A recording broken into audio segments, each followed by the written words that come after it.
What's up mga idol, ngayon tuturuan ko kayo kung paano palitan ng player nyo sa my career ng Kobe. Papalitan natin yung player nyo sa my career into Kobe. Gagawin natin siyang Kobe. So punta na kayo sa my career nyo sa gusto nyo palitan.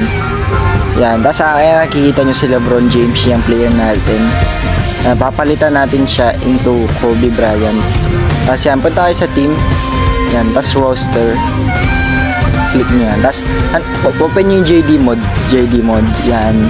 Basta hanapin nyo yung team nyo dyan. Kung ano yung team nyo sa my career. Akin team ko, Lakers. So, hanapin ko yung Lakers. Yan. Tapos, pag nanap nyo yan, balik na kayo. Tapos, hanapin nyo yung player nyo yan. Akin player ko si LeBron yan. Tapos, click nyo yung more. Tapos, edit player.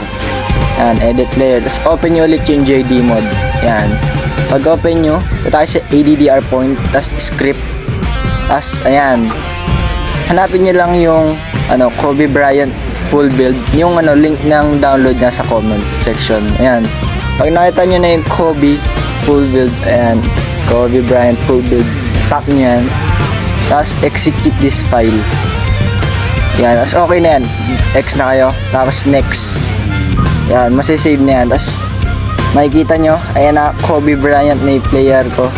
Pati pangalan, apelido, yung mga skills, yung mga animation ni Kobe, yung 3-point niya, shooting form, yung mga dunk animation niya, na nandyan na rin. Ayan, permanent yan mga idol, tapos 99 overall na max na lahat ng attributes. Depende na lang pag pinalitan nyo. Gumagana siya sa lahat ng laro, practice, kahit ano. Yan, sample lang natin. Kasi jersey number po niya, di pa rin nag-iba. Pwede naman natin palitan, check niya sa ibang video.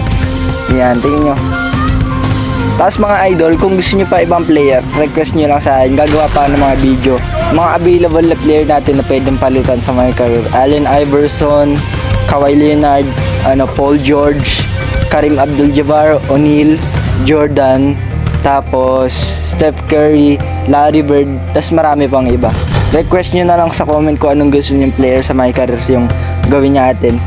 Yan, subscribe mga Lodi para sa mga bagong update ng NBA 2K25 with JD Mod.